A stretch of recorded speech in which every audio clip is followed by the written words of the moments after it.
शङ्करं शङ्कराचार्यं केशवं बादरायणं सूत्रभाष्यकृतौ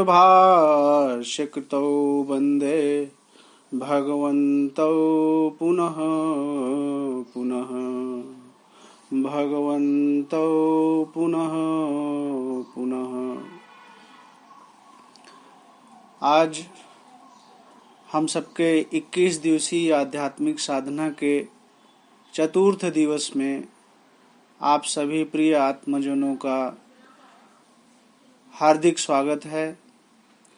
भगवान आदि शंकराचार्य की कृपा से आज हम इस श्रवण के माध्यम से सबसे पहले ये विचार कर लेते हैं कि पूरी मानव जाति पर इस समय जो एक अदृश्य आपदा आई हुई है, क्या इतनी बड़ी आपदा क्या परमात्मा के ज्ञान में नहीं है? क्या यह आपदा परमात्मा की इच्छा के विपरीत आई है? यदि हम ऐसा मान लें कि पूरी मानव जाति पर यह अदृश्य आपदा जिसके कारण पूरी मानव जाति भयभीत है, इसके पीछे परमात्मा का यदि कोई इच्छा है तो वो क्या हो सकता है? उसका तो मुझे एक ही समझ में आता है उत्तर कि जिस भय से मानव जाति व्याप्त है, परमात्मा चाहते होंगे कि मानव जाति इस भय से मुक्त हो जाए। भय देकर ही भय से मुक्त करने की इच्छा, ये कैसे हो सकता है? भय क्या है? शरीर मिट जाने का भय। यह भय किसको सताता है? मनुष्य जाति, जो संपूर्ण मनुष्य जाति चेतन स्वरूप है, जब वह अपने चैतन्य स्वरूपता को भूल जाता है, जब वह अपने को ये नश्वर शरीर ही मान बैठता है, तभी वह इस शरीर के नष्ट हो जाने के भय से भयभीत होता है। इस भय से कैसे हम मुक्ति पा सकते हैं? अपने चैतन्य स्वरूप को जान करके। जैसा कि कल हमने विचार किया था कि जड़ चेतन विवेक के माध्यम से कि शरीर जड़ है, हम शरीर को अनुभव करने वाले, जानने वाले चेतन स्वरूप हैं, और इस शरीर को जब तक यह शरीर जीवित रहता है, इस शरीर को जीवन देने वाला जो चेतन तत्व है, जो चेतन शक्ति है, जो चेतन सत्ता है, वह मैं ही हूँ। मनुष्य को यह जानना है कि मैं जो चेतन स्वरूप हूँ, मैं शरीर नहीं हूँ, बल्कि मैं शरीर को जीवन देने वाला हूँ। मैं शरीर का जीवन शक्ति हूँ, मैं ही जीवन हूँ, मुझसे ही शरीर जीवित है। आगे बढ़ने से पहले ये बात दोहरा लेते हैं कि चेतन होना क्या होता है, चेतन शक्ति क्या है। बड़ा ही सिंपल है। जो आंखों से देखता है वही चेतन है। आंखों से देख पाने के लिए चेतन शक्ति चाहिए। हम ही हैं जो अपनी आंखों से बाहर देखते हैं, तो हम स्वयं चेतन शक्ति हैं। चेतन शक्ति होने के कारण ही हम आंखों से देख पाते हैं। कानों से आवाज सुनने के लिए भी चेतन शक्ति चाहिए। जड़ वस्तु आवाज नहीं सुन सकती। हम स्वयं ही अपने कानों से आवाज को सुनते हैं और इस समय सुन रहे हैं। हम स्वयं ही चेतन शक्ति हैं, इसी कारण से हमको आवाज सुनाई देता है। तो चेतन शक्ति को पहचानना कि चेतन शक्ति क्या होता है, और वह चेतन शक्ति मैं स्वयं हूँ, यह जानना। इस जानने से क्या लाभ होगा? ये बिल्कुल अपने अनुभव में उतर जाएगा बार बार अभ्यास करने से कि मैं शरीर नहीं हूँ, मैं शरीर को जीवन देने वाला चैतन्य स्वरूप हूँ। जब मैं चैतन्य स्वरूप हूँ तो शरीर के नष्ट होने से मेरा कोई नुकसान नहीं होने वाला है। यही लाभ है अपने को चैतन्य स्वरूप से जानने का, पहचानने का। यही लाभ है कि शरीर के नष्ट होने का जो भय है, हम उस भय से मुक्त हो जाएंगे। शरीर तो ठीक है, शरीर को बचाने का उपाय करना है, जो कुछ भी अपने स्वास्थ्य का देखभाल करना है वो करते रहना है, लेकिन शरीर नष्ट न हो जाए इस भय से मुक्त हो जाना है।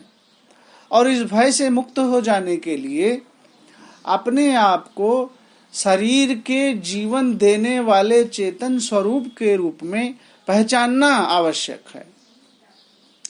और इससे एक लाभ और होगा, जिसने अपने आप को शरीर से अलग, शरीर से असंग, परे चेतन स्वरूप के रूप में अनुभव कर लिया, तो उसको जब उसका शरीर छूटता है तो वो यमराज के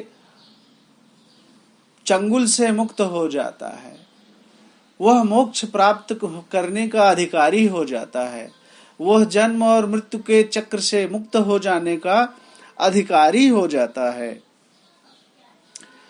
यही हम सबको शरीर, मनुष्य शरीर मिलने का यही लक्ष्य है परमात्मा की तरफ से, कि हम सब अपने आप को असली रूप से, चैतन्य स्वरूप से पहचान करके और मुक्ति प्राप्त करने के अधिकारी बन जाएं। ये मनुष्य जीवन हम लोगों को इसीलिए मिला है कि हम सब जो अपने को जीव जानते हैं, हम उस जीव भाव से मुक्त हो करके शिव भाव में पहुंच जाएं। मनुष्य जीवन का जो लक्ष्य है वह यह है, जीवत्व से शिवत्व की प्राप्ति, जीव से शिव तक की यात्रा। यही मनुष्य जीवन का परम लक्ष्य है, यही मनुष्य जीवन का परम लाभ है, जीव से शिव हो जाना। यह जो शिव है, इसको जो चैतन्य स्वरूप है, इसी को बार बार सदग्रंथों में शिव तत्व कहा गया है। जैसे कि शिव चालीसा में और शिव पुराण में एक श्लोक आया है, आत्मत्वेन शिवस्यासौ शिवम सायुज्यम आपनुयात्। आत्मत्वेन शिवस्यासौ, आत्मत्वेन यानी जो हमारा आत्मा स्वरूप है, जो हम इस शरीर को जीवन देने वाले चेतन स्वरूप हैं, वह चेतन स्वरूप शिवस्वासौ, यह शिव का ही रूप है, यह शिव की ही शक्ति है। चैतन्य शक्ति शिव की ही शक्ति है, शिव ही परम चैतन्य है, या ऐसे कहें जो परम चैतन्य सत्ता है उसी का धार्मिक नाम शिव है। और यह जो हम अपने को चेतन स्वरूप से अनुभव करते हैं, ये शिव तत्व ही है। आत्मत्वेन शिवस्यासौ, अपने इस चैतन्य स्वरूप को शिव का ही, शिव तत्व ही जानकर ऐसा जो इस शिव तत्व में स्थित रहता है, वह शिवम सायुज्यम आपनुयात्। अपने चैतन्य तत्व में, अपने चेतन स्वरूप मैं हूँ ऐसा जो अनुभव है, इस अनुभव में स्थित होकर जो इसको शिव भाव से भजन करता है, इस ध्यान में रहता है, जो अपने चैतन्य स्वरूप के ध्यान में समय बिताता है, वह शिवम सायुज्यम आपनुयात, वह उस परम शिव से एकमेक हो जाता है, वह उस परम चैतन्य परमात्मा से सायुज्य प्राप्ति कर लेता है, यानी उसके आत्म स्वरूप का जो मिलाप है वह परम शिव से, सदा शिव से, परम सत्ता से, परमात्मा से एक मेक हो जाता है वह। और यही परम पद की प्राप्ति है, यही कैवल्य की प्राप्ति है। तो इसके लिए हम लोगों को करना क्या है, अपने आप को शरीर से अलग चैतन्य स्वरूप के रूप में पहचानना, यही पहला कदम है। हम लोग अपने आप को शरीर ही मानते आए हैं, जन्मों जन्मों से हम अपने को शरीर ही मानते आए हैं। और अगर हम विचार करके देखें, हमारे प्रत्येक जन्म में हमको कोई शरीर मिला, कुछ समय के लिए वो शरीर रहा और फिर वो शरीर चला गया। अगले जन्म में फिर एक शरीर आया, वह शरीर कुछ समय तक रहा और वह शरीर चला गया। ऐसे ही जन्म जन्मांतर से हमारे साथ यही होता आ रहा है। जितने भी शरीर हमारे पास आए, हमने उनको अपना स्वरूप मान लिया, लेकिन और हम इस सच्चाई को भूल गए कि ये जितने शरीर बन रहे हैं और मिट रहे हैं, जितने दिन तक ये शरीर कायम रहते हैं, इस शरीर को जीवन देने वाला चैतन्य स्वरूप मैं स्वयं हूँ। शरीर तो बार बार बनते मिटते रहते हैं, लेकिन मैं तो शाश्वत चैतन्य स्वरूप हूँ।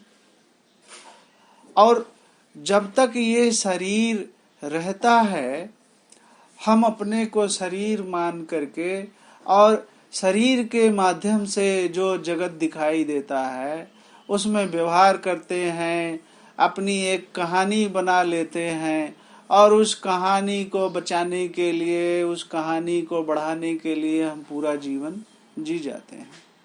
और सोचिए, जब वह शरीर छूट जाता है तो जो कहानी हम उस शरीर के जरिए जी रहे थे, उस कहानी का क्या हुआ? वो कहानी भी खत्म हो गई, शरीर के साथ ही वो कहानी खत्म हो गई। तो ये शरीर क्या है? ये शरीर सिर्फ एक कुछ समय के लिए स्वप्न मात्र है, और शरीर जब छूट जाता है तो वो स्वप्न भी छूट जाता है और हम वैसे के वैसे रहते हैं। आप देखो, हमें कोई स्वप्न हमने देखा और वो नींद खुली और वो स्वप्न चला गया, तो हमारा कुछ नुकसान हुआ क्या? नहीं। स्वप्न आया, स्वप्न गया, हम जैसे स्वप्न से पहले थे वैसे स्वप्न के बाद ही भी हैं। ये जो स्वप्न है, शरीर का स्वप्न है, शरीर छूटना क्या है? सिर्फ एक स्वप्न टूट जाने का ही तो नाम है शरीर छूट जाना। स्वप्न टूटने का भय इतना क्यों हो जाता है? क्योंकि हम स्वप्न को असली मान लेते हैं। हम सोचते हैं ये जो शरीर चल रहा है, शरीर के जरिए जो स्वप्न चल रहा है, बस ये स्वप्न ना टूटने पाए। बड़े आश्चर्य की बात है, स्वप्न टूटने का इतना भय।